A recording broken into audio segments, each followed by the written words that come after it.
Mark, thank you very much for agreeing to be part of our interviews of people who were around for the early days of our field.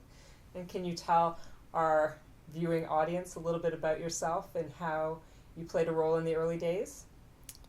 Well, let me start by saying thank you guys. I'm thrilled to be here, and HBES has been my life for such a long time.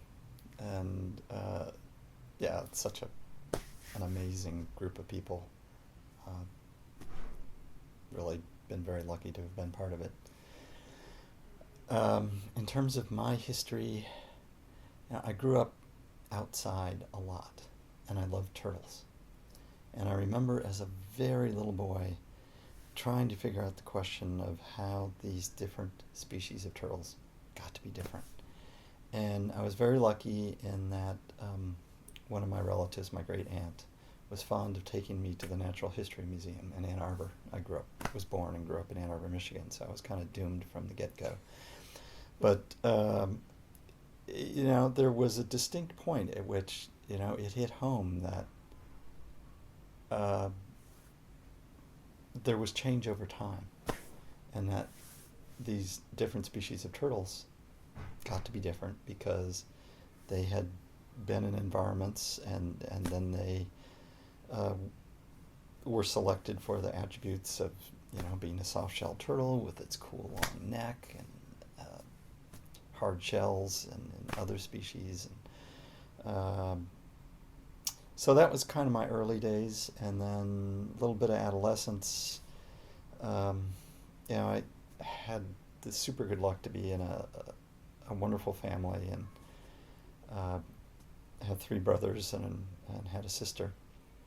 And even though we had 4 grandparents with 4 different religions, somehow the Catholic one was the thing that was dominant, and we had to go to catechism. And I remember being asked somewhat politely to leave catechism class because I was asking too many questions. And they were all sort of evolution as opposed to religious dogma. And then a little bit later on, I had the remarkable good fortune to fall in love with Richard Alexander's daughter, and basically got married when I was 17.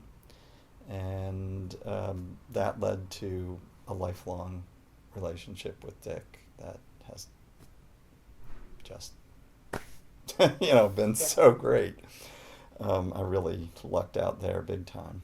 And I went to Michigan, was just welcomed into that remarkable group of graduate students that Alexander had.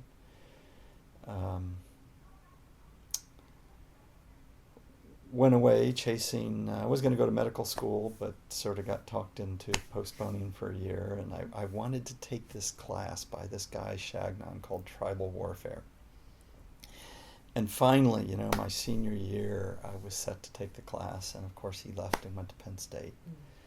So then I had to follow him to Penn State, and then I had to follow him to Northwestern, and then I got back to Michigan on a postdoc, which was really great, because I was sort of charged there with the task of trying to herd cats, with Richard Wrangham and David Buss and Bobby Lowe and Dick Alexander and Bill Hamilton, and to help coalesce this group into that evolution human behavior program at Michigan. HBES had gotten started by then. I think I was there very much at the ground floor. I mean, I kind of feel like I've been the fly on the wall because I got into this. You were in right at the beginning. Yeah, I mean, I was weaned. Right. But that was about it. Yeah. And I was able to walk. Yeah, but I mean, that's kind of the thing I think that's, at least from my perspective, for the new generation of students who don't know, and haven't heard the experiences because they haven't been in people's labs. I mean, I learned a lot just because I was in Martin and Marco's lab, and so I heard the stories, right? But for other people, they're mysterious figures, Hamilton or Williams. There's just figures to them, and Yeah. there's no context for who the person was, and so we don't want them to be missing this generation's, in 5 years. I don't know. Yeah, gosh, I mean, I feel like Bill and George are still here. Yeah. That's how I feel about Yeah. Margot. So, Yeah. it's just one of those things. Yeah. But that's kind of the point for doing it. So We had a meeting that was prior to the official HBES, I think, and we had Franz de Waal give like a keynote or plenary, and it was a wonderful talk. And Franz talked a bit about how bonobos are so wonderfully sexual. yes. And at the end of it, and it was a big lecture hall in Michigan, maybe 400 or 500 of us, but the place was all dark and quiet. And he asked if there were any questions, and I think we were all kind of intimidated. And then this wee little voice broke out and said, "What is masturbation?" Oh my God. And it was Bobby Lowe's son, Michael. Oh. And I was sitting maybe 3-4 rows behind Bobby Lowe, and you just saw her just kind of shrink down. Oh, that's adorable, though. It was fabulous. That's adorable. And Franz handled it very well, and he said, "Well, young man, I think that's a question that you're going to have to ask your mother." I think that's an excellent story. I'll have to ask Bobby about that when we talk to her. Yeah. That's great. Do you have any other sort of special memories of people who were involved in the early days? Perhaps some of the ones who aren't with us anymore? Oh, well, I mean, I There's a lot. had such wonderful opportunities. I shared an office with Bill Hamilton for a year at Michigan, and that was a great experience. Bill's a fairly quiet guy, but it was just great to have someone right there when you thought you had an interesting or important idea to just sort of bounce off him. That was truly wonderful. George Williams was amazing. I think we were in Albuquerque, and I think David Sloan Wilson was giving a talk, and George and I sort of challenged him afterwards, It was great. Yeah. And it was all in good, it was all good-natured and just really fun, I thought. And I think, one of the things I think, people often think about is that in the early days of the field, there's such a sense of solidarity. Even if you have disagreements, it's a sort of working towards the same goal. I think there still is. I think so too. But HBES has, we had we're not this, so big yet that we can't and do that. fortunately we continue to have this common enemy, that For better or worse. that kind of continues to help us Stay maintain our coalition. We don't want a fission. Right. It's like a Yanomamo village that's gotten bigger and bigger. We're not big enough yet. Yeah. We're not big enough yet. When you think back about some of your own contributions to the field, what one do you think has had the biggest impact, if you had to pick one? Yeah. I was very much into trying to understand the human family and what was distinctive and special in particular about humans. And it's really hard for me, frankly, to figure out if I've had a creative thought in my life. Just being around Dick Alexander and Martin and Bill Hamilton and Margot, and so my niche that I tried to carve out a little bit was being the anthropologist and following Knapp and Bill Irons and trying to learn about other species, other cultures, and rather than other species quite so much. But in doing so, you do come back to what is special and unique about humans. And pretty early on, it was this, wow, we've got coalitions, we've got big brains, we have families that are embedded in this complex society, and how do we do that? How do we get individuals to cooperate when they should be competing over mates? So that was something I really wanted to figure out. Right. And I'm not sure I ever did, but but you got to start. I got to start, and other people like Bernard Chappé have come along and just he's done some really good work, done amazing things. Yeah. I did get to a point, I'm a big fan of Tinbergen, and having somewhat of a medical background, did want to get into mechanisms, neurobiology, hormones, and so I think I started this project 25 years ago, starting to monitor hormone levels in children's everyday lives and somehow put that into an evolutionary context. So I like to think that maybe I've encouraged others in HBES to, rather than doing just paper and pencil questionnaires, to think about, to blend the anthropology and the psychology. I mean, I think that is one of the great things that your work and people who do similar kinds of things has done for the field, is that, we don't have to just think about observing people's behavior, recording people's behavior. There's other links that we can look at, including the hormonal stuff. And it's like when you see all the ovulatory work that's done now too, it's part of that package. Yeah. And everything. Do you think, is there any particular paper or book that you've worked on that you would rewrite if you could, or present differently? Wow. Yeah, I know, that's a tricky one. Yeah, I wince, in many ways when I read my old papers. I'm pretty happy with the ideas, and I'm pretty dissatisfied with my lack of acumen in statistics and those areas. Sure. I really try and get my graduate students in training now to have good backgrounds in those areas that felt I was very weak at. Okay. And I guess sort of a good transition from that is, if you could tell your fledgling grad student self anything, what would it be? Other than be good at statistics. Well, there maybe is still a part of me that thinks it might not have been a bad idea to have gotten an MD. But, that probably would have just been such an investment and sidetracked me from the other things. And I'm pretty comfortable with the idea that I wouldn't be an especially good physician. Something I could...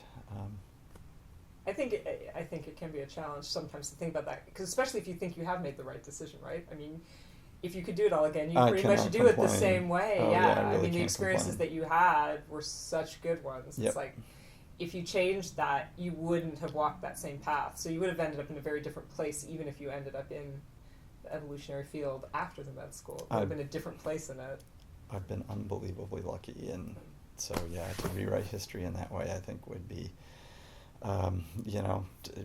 change it too much. Yeah, doing mutations, which are in all likelihood likely to be deleterious. Right. So. In what directions would you hope that HBES and its future researchers, what kind of directions would you like to see it go in? Unexplored? Yeah, I really want us to now take advantage of the new technologies. So I think we were afraid of genetics. But now, it's not like if you say evolution and behavior, people are thinking genetic determinism. So I think there are huge opportunities to collaborate with the new geneticists, and still a lot more work to be done in the neurosciences. Where are we in President Obama's brain initiative? We should be there. For HBES, one thing I've been concerned about is some fissioning that's going on.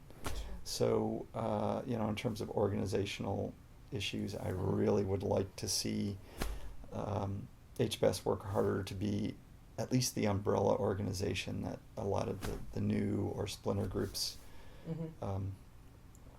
and I think that there would be such a wonderful group benefit to being able to do that. So I would certainly like to see us move that way. You know, we could be an even much larger and more powerful and influential group if we continue to collaborate rather than fission.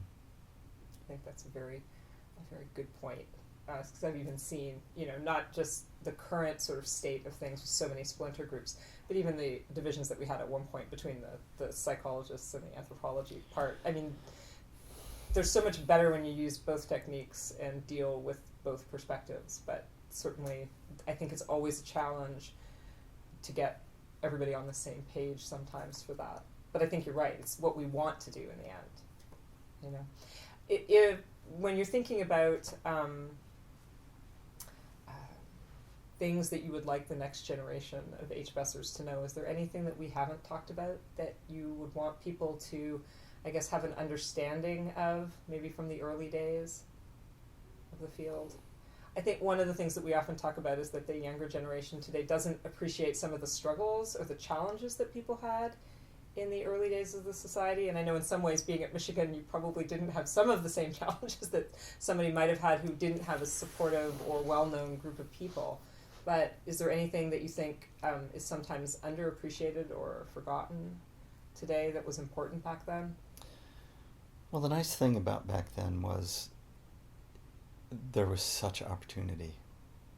So, you know, once you really started to apply the new evolutionary theory to look at human behavior, it was just like, oh my goodness, you know, let's do this, let's do that. And I think it worries me a little now that there isn't quite as much big thinking.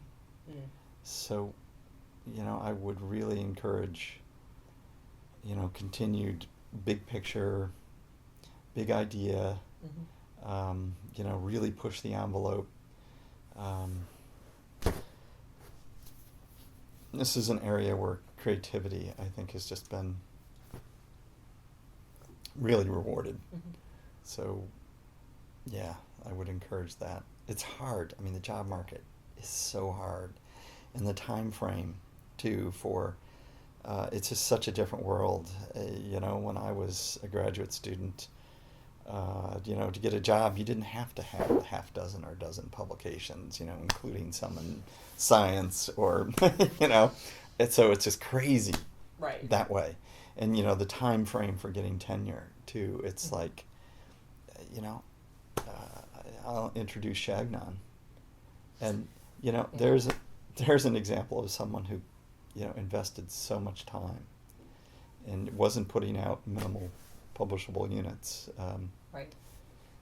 That's a hard thing to do today. Yeah. I mean, that's not going to get you a job. I agree. Don Simons is another person who was like that, who, you know, wrote this fabulous book, but that's what, you know, he did for a big chunk of time. Yeah. And nowadays, that won't get you tenure. Yeah, I mean, that said, but you still, I still really like to encourage going after big ideas, even if they may take you a while. Yeah. Well, because otherwise, it doesn't mean as much in the end, because you're just doing the same things over and over again a lot. So you want to keep the big thinking and the new ideas and the challenging, you know, sort of the status quo that happens with the big ideas. Yep. Yeah. Well, thank you very much for sitting down and talking with us about this. This has been great. And I know people will appreciate having a chance to hear you talk about the early days and the field in general. And maybe it'll encourage them to come and hear you talk at the conference. Well, maybe. Yeah, well, thank you guys. You know, it's a wonderful project and very timely. And, to have something like this archived, not sure I'm so interested in watching myself as all the other fantastic folks you've got lined up for this. So thank you for doing it. Thanks.